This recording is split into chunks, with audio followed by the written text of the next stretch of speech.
အားလုံးပဲမင်္ဂလာပါရှင်ဒီတစ်ခေါက်တော့မေတို့ကဘန်ကောက်နဲ့အနီးဆုံးမှာရှိတဲ့ပင်လယ်ဝအပန်းဖြေစာနေရာလေးကိုသွားလည်ခဲ့ပါတယ်အဲ့ဒီကိုတော့မေတို့က BTS အစိမ်းလိုင်းစုကိုဗစ်လိုင်းနဲ့သွားခဲ့ပါတယ်မေတို့ကပူနာဝတီကနေစီးခဲ့တာဖြစ်တဲ့အတွက်ပူနာဝတီကနေခေခါကို73ဘူတာလောက်ထိစီးခဲ့ရပါတယ်မေတို့ကညနေပိုင်းနေဝင်စီးစာလေးကိုကြည့်ချင်လို့ညနေပိုင်းသွားခဲ့ပါတယ်ဘူရာအောက်ကနေပြီးတော့တိုက်စီငှားမယ်ဆိုရင်လည်း7 minute စီယုံနဲ့အလွယ်တကူရောက်ပါတယ်မြို့ပြရဲ့ရှုပ်ထွေးဆူညံမှုတွေကခဏလောက်လွမြောက်လို့သူတွေအတွက်လည်းပင်လယ်ကမ်းခြေကိုလည်းသွားချင်တယ်ပင်လယ်ကမ်းခြေလည်းမသွားနိုင်သေးဘူးဆိုလို့ရှိရင်တော့ဒီနေရာလေးကပင်လယ်ကမ်းခြေရောက်တယ်လို့မျိုးခံစားရမှာပါဒါကတော့ဘူတာအောက်မှာမေတို့တက်ဆီစောင့်နေရပါ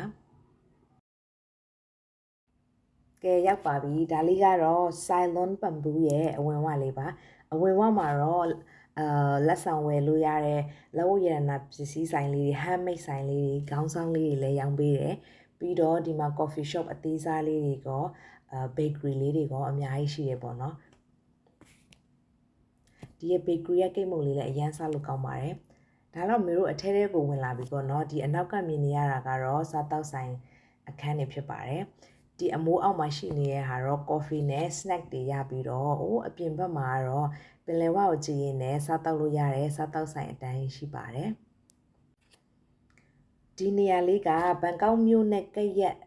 စမွန်ဘရကန်မြို့ထဲမှာရှိတာပါသူကကြတော့ဘာထူးခြားလဲဆိုတော့သူကတစ်ဆိုင်လုံးကိုကျွေပကံကျွေခွက်တွေနဲ့အလှဆင်ထားတာပေါ့နော်တစ်ဆိုင်လုံးကျွေတယ်တွေနဲ့ပဲအလှဆင်ထားတာအရန်ကြည့်လို့ကောင်းတယ်တခြားဟာတွေနဲ့ different ဖြစ်တယ်ပေါ့နော်အဲ့ဒါလေးကလည်းသူ့ရဲ့ဆွဲဆောင်မှုတစ်ခုပါပဲမေတို့ရောက်တဲ့အချိန်ကတော့နေပူနေသေးတဲ့အတွက်ခြံဝန်းထဲမှာတော့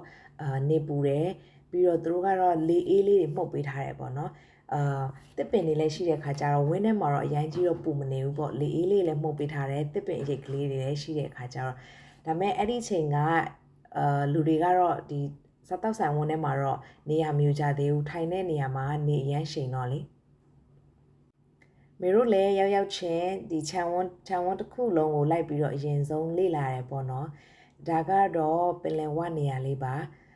ပင်လယ်ဝနေရာထိထိုင်ကြည့်လို့ရတယ်ပေါ့နော်ဒါသူတို့စားတောက်ဖို့ပြင်ဆင်ပေးတဲ့ပုံစံလေးတွေပါနေပူနေသေးတာဖြစ်တဲ့အတွက်လမ်းလျှောက်တဲ့သူတော့တိတ်မရှိသေးပါဘူးမေတို့လည်းဒင်နာမစားခင်အရင်ဆုံးဒီနေရာလေးကိုလာကြည့်တာပေါ့နော်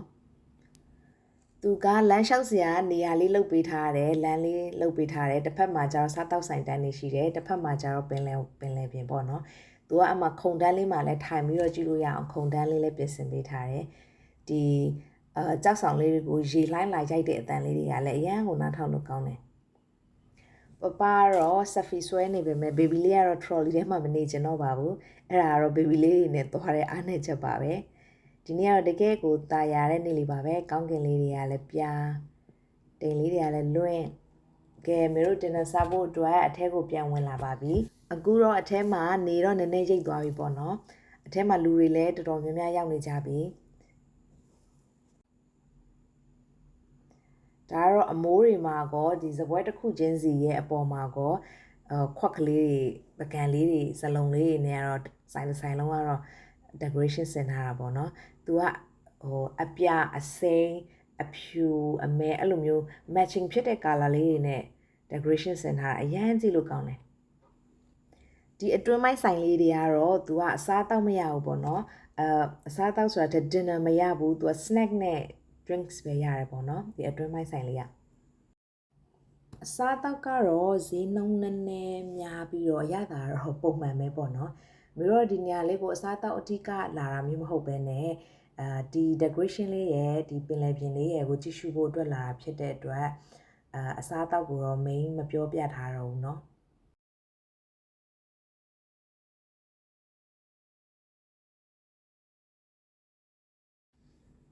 baby လေးဆော့ဖို့အတွက်သူတို့ဒီတိုင်နီလေးနဲ့ကားပုံစံလေးထွင်ထားပေးတယ် baby အတန်ကတော့ကားကြိုက်တယ်လူဆိုတော့ဒီမှာကားပေါ်တက်ပြီးမောင်းနေပြီ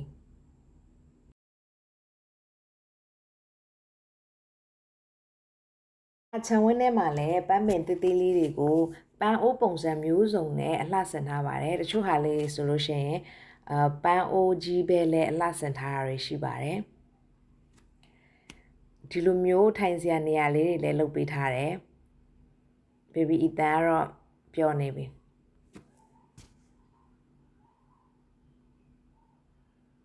ခုံယူသူကမှကျင်သေးတာဒါကတော့အပေါ်တက်ရှိရပေါ့နော်အပေါ်တက်ကကျတော့အပေါ်စီးကနေပြီးပင်လယ်ဝါကိုကြည့်လို့ရတယ်ဒါပေမဲ့အပေါ်တက်ကနေဓာတ်ရိုက်ထိုးနေတာဖြစ်တဲ့အတွက်မျိုးတော့မရွေးခဲ့ဘူးအောက်ထပ်မှာပဲစာဖို့ရွေးလိုက်တယ်ဒါလေးတွေကတော့ तू ကတယောက်စာကိုဒီဘူးကြည်လေးနဲ့ပြင်ဆင်ထားပေးတာဆိုတော့ကန်းချီလိုမျိုးဖြစ်တဲ့ခါကျတော့ဒီလိုမပြင်ဆင်ထားဘူးဆိုရင်တော့ပကံတွေကဖုံနေဝင်နိုင်တာပေါ့နော်မေတော့အဲ့ idea လေးကိုကြိုက်တယ်ညနေဆောင်လာပြီဆိုတော့ channel မှာလူပြည့်နေပြီပြီးတော့မီးလေးတွေလည်းထွန်းထားပေးပြီပေါ့နော်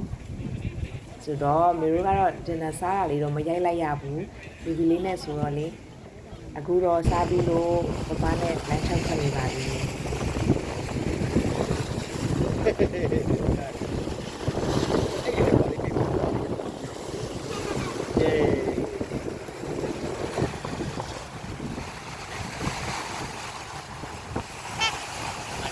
ဘေဘီလေးတွေနဲ့အပြင်သွားရတာလေးကိုသွားကျင်တဲ့စိတ်ကြိုက်နေရမျိုးတွေထက်သူတို့နဲ့လည်းအဆင်ပြေမဲ့နေရာလေးတွေကိုလည်းရွေးပြီးတော့စဉ်းစားပေးရတာပေါ့နော်ဒီလိုမျိုးနေရာလေးကြတော့လဲလေးတဝီးဝီးတိုက်နေတော့သူလည်းသဘောကျတယ်လေကလေးတွေကကြတော့နေရာအသက်ဆန်းလေးတွေခေါ်သွားရင်သူတို့ပိုသဘောကျတယ်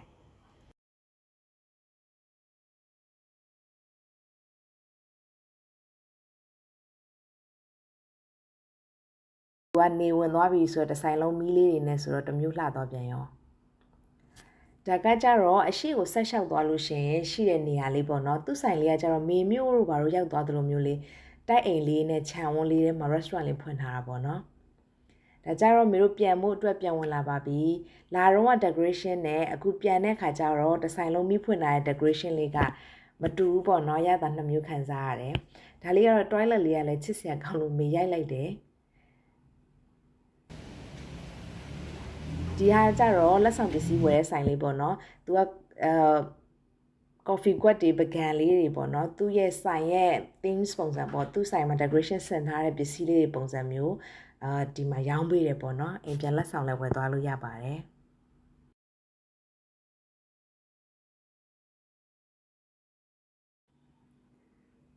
သူ့ရဲ့ coffee ခွက်ကလေးတွေနဲ့bowl လေးတွေကတော့ design ဆန်းဆန်းလေးတွေတော့ရှိရပေါ့နော်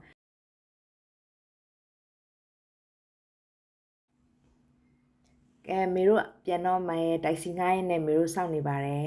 ဗီဒီယိုလေးကိုအဆုံးထိကြည့်ရှုပေးတဲ့အတွက်အားလုံးကိုကျေးဇူးတင်ပါတယ်ရှင် See you in the next video bye bye